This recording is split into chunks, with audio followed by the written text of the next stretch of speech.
hypnosis can be a super powerful and effective tool in helping people change their thoughts, change their feelings, and be able to change their behaviors.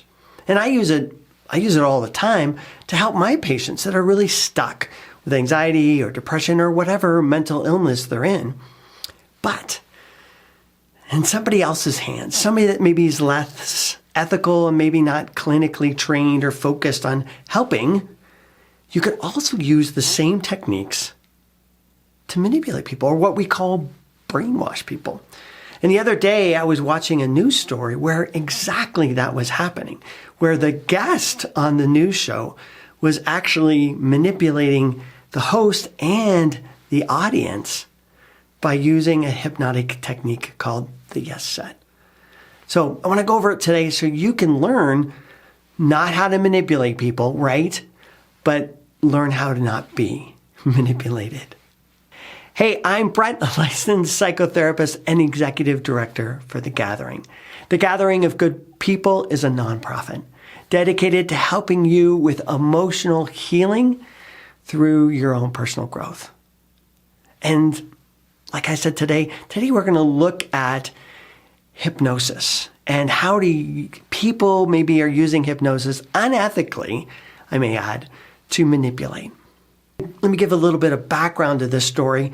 I am clinically trained to do and use hypnotherapy. And the particular kind of hypnotherapy that I love so much is called Ericksonian Hypnosis. And it was developed by Milton Erickson. And Milton Erickson, I swear, he was like the Bruce Lee of hypnotherapists. He was amazing. Bruce Lee always said that he could knock out his opponent in 1 minute. Well, Dr. Erickson, he could hypnotize somebody within a minute. And it was amazing. He could hypnotize people that didn't even speak English within a minute. Just from a handshake or a gesture or a movement, boom, he'd put people out in a split second. And what was his secret power, where it came from, was the fact that he was paralyzed and he was in a wheelchair and he really couldn't use his body. And so over time, he developed his mind and really developed his mind to understand how the unconscious worked, how the subconscious worked, and how to use hypnosis. And he became so brilliant at it that he could even use hypnosis in normal conversation. We always think of hypnosis as something that happens like, you go into a trance and you're like, half asleep or something. But Milton Erickson was so great. Dr. Erickson was so great at it. He could just have a normal conversation with you, talk to a patient.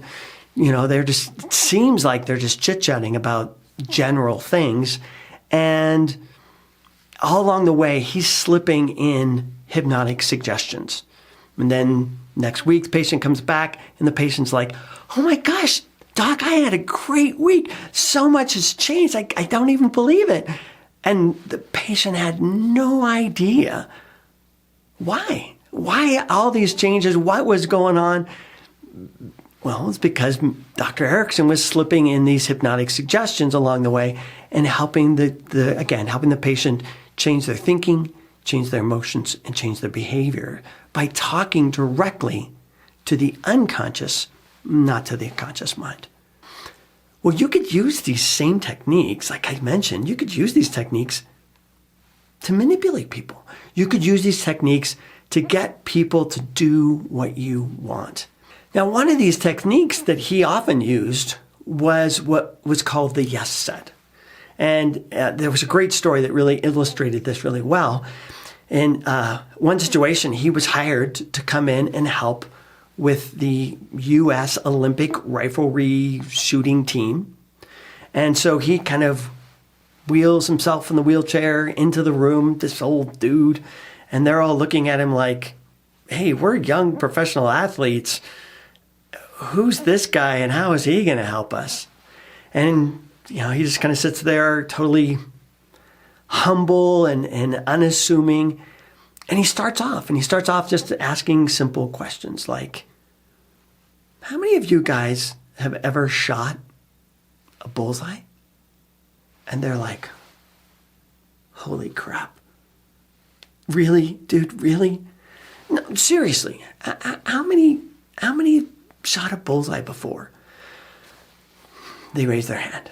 And he goes, well, okay. How many of you have shot 2 bullseyes before? Again, raise their hands. Well, how many of you have been able to shoot 3 bullseyes? Again, they're raising their hands. And he does this for a little while. And then he asks, well, is it possible that if you could shoot 1 bullseye and you could shoot 2 bullseye and you could shoot 3 or 4 or 5, that there's actually no limit to the number of bullseyes that you could shoot? If you could shoot 1, why couldn't you shoot 1,000 in a row? And they're like, oh, I never thought of that. And could it be possible that the fact that you can't or don't, you never have, maybe that's because of the limits that you created in your own mind. And your body and your skills and your abilities are perfectly capable of shooting 1,000 bullseyes in a row. And it's only the limits in your mind that stop you. And they're like, boom, man, their brains are blowing up. Well, that's how a yes set works. If you can get somebody to say yes to your questions 3 times, you've started to get them into a pattern. And it's, again, the unconscious, it's the base brain, what I call the body mind. Body mind loves patterns. Body mind loves automation. Body mind loves routine. And so if I'm in a yes, my body mind gets in a routine and it just starts grooving with that routine. And now my base brain is in this open-minded yes set.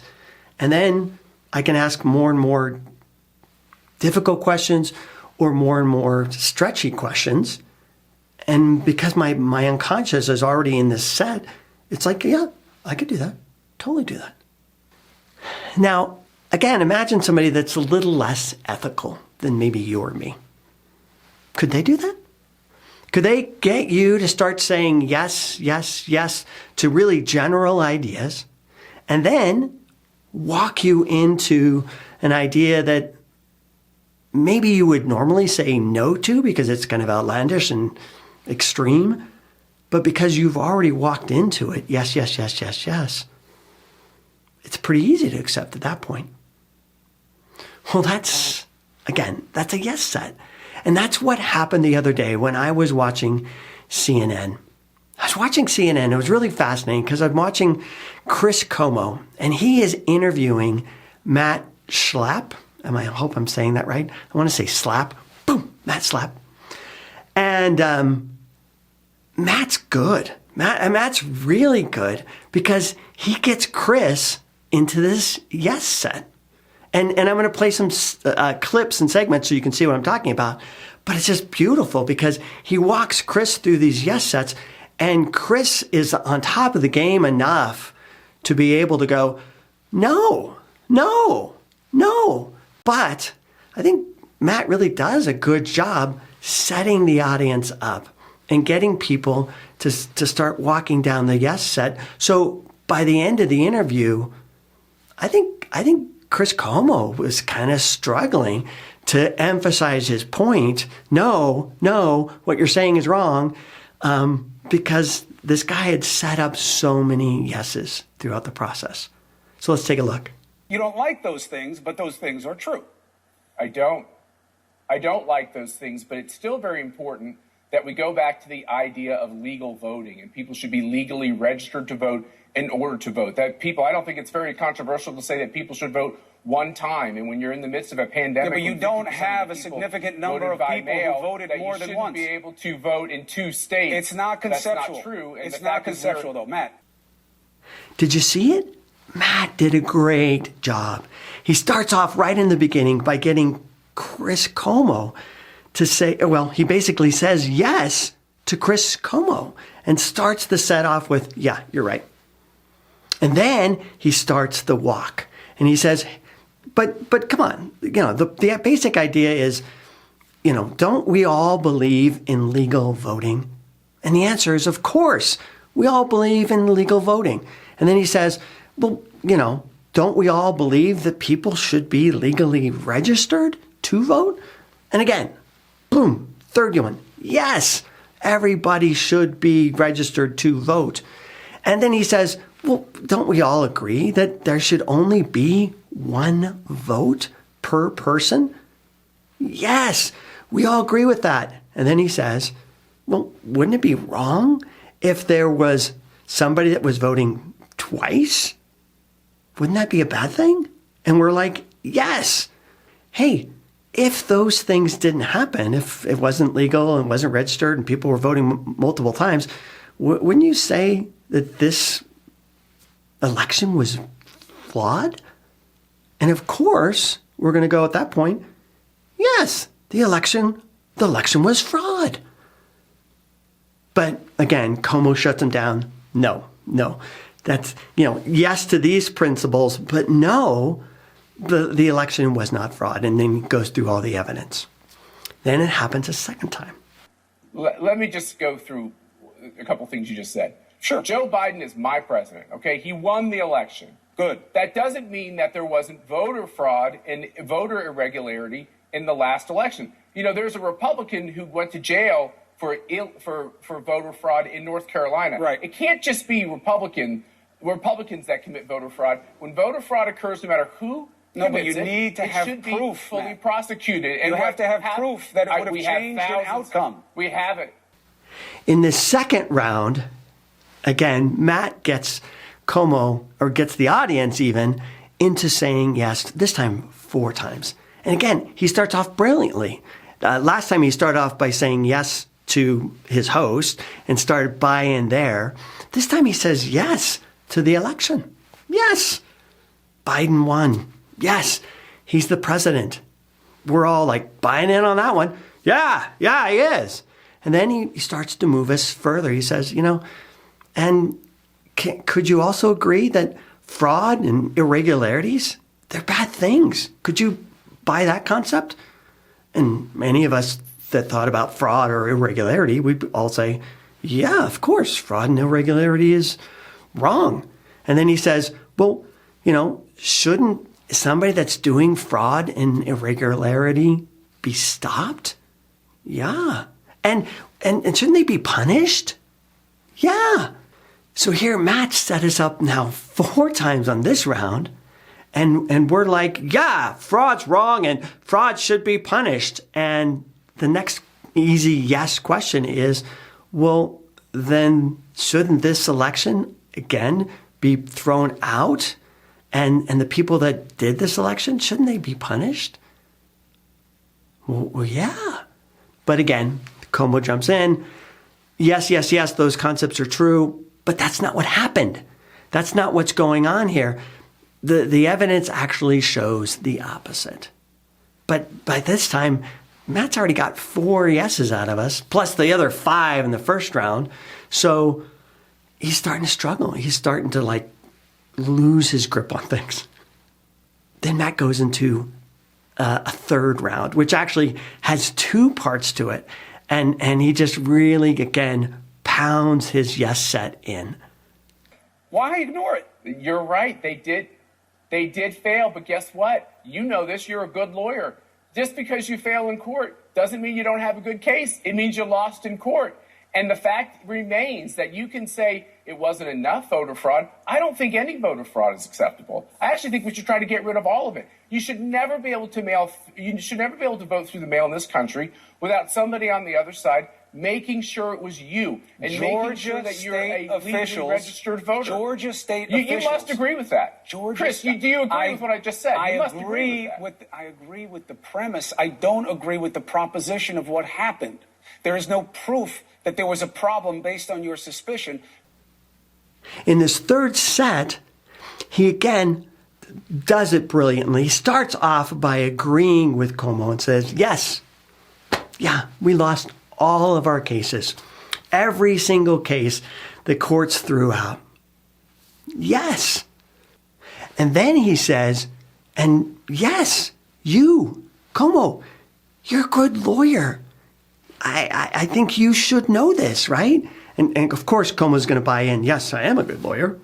And then he throws out his last yes, which is, well, then you know as a good lawyer that just because our case didn't win didn't mean it wasn't a good case. And again, in concept, well, that's true. That does happen sometimes. Sometimes good cases don't win. Did that happen in this case or these 20, 25, 30 cases that happened? Is that what happened in these 25, 30 different cases? No. But that's the yes setup, is that, well, couldn't you conceive that sometimes you have a good case and you just didn't win because you just didn't win? And because we've already bought in the yes, yes, yes, then that last one is a easy yes too. And then Matt starts off with four more yes sets, which is his fourth round, right? And it's, again, amazing. He sets up and says, hey, wouldn't you agree? Come on. Wouldn't you agree voter fraud is wrong? Yes, I would agree voter fraud is wrong. Again, same question he's always asked, but again, he asks it again. Again, wouldn't voter fraud be wrong for everybody? If they were Republican or Democrat, wouldn't voter fraud be wrong for everybody? And again, yes, it would be wrong for Republicans. It would be wrong for Democrats. I could buy into that. And then he sets it up with the last and final one. Wouldn't you agree that all mail-in ballots should be verified? And again, it's really easy to go, yes, of course, all mail ballots should be validated. And so he's got us, yes, yes, yes, yes, yes. And then again, Cuomo jumps in and says, I agree with all of those things in concept, but it's wrong. Then say, well, maybe this election should be questioned. Maybe there was something wrong with the election. Maybe, would you agree that maybe we should throw this election out? That's the part he steps in and says, no, I don't agree to that. And I don't agree that there was enough fraud to make this election wrong. But can you hear the frustration in his voice? Can you hear how he's struggling? Because he's been pounded with yes, yes, yes, yes. And then Cuomo's trying to get that yes, but no. And it's weak because there's far too many yeses for him to push up against. Well, I think that interview was masterfully done, and it showed really well what a yes set looks like and how to get people moving down a path that you want them to move and get them to believe, get them to feel, and get them even to act and behave in ways they normally wouldn't act because you've set them up in a yes, yes, yes, yes, yes set. So why am I sharing this with you? Again, my objective always is not partisan, because I would love for someone out there to look around and see, where liberals are setting people up with a yes set. I haven't found any good examples of it. So in the comments below, please share with me maybe some times and situations where you've seen other people, other parts of the party or political situation doing the same thing. I just can't find it. But if you can, share it with me. I'd love to see it. So I'm not interested in politics or partisanship, but I am interested in helping you not become manipulated by being walked through a yes set. So be aware. Be aware. When you start finding yourself saying yes to things, if you're at a store and the salesperson is getting you to start going, yeah, you're about to get sold something. And I want you just to be aware and just to be careful, because you may be buying something that you really didn't intend to buy, if you know what I mean. All right. Again, I am Brett Williams, licensed psychotherapist. And If you like this, subscribe. This is where we want to help you with your emotional growth. This is the channel where we want to help you with your emotional health through personal growth. Again, I'm Brett R. Williams, licensed psychotherapist. Take care.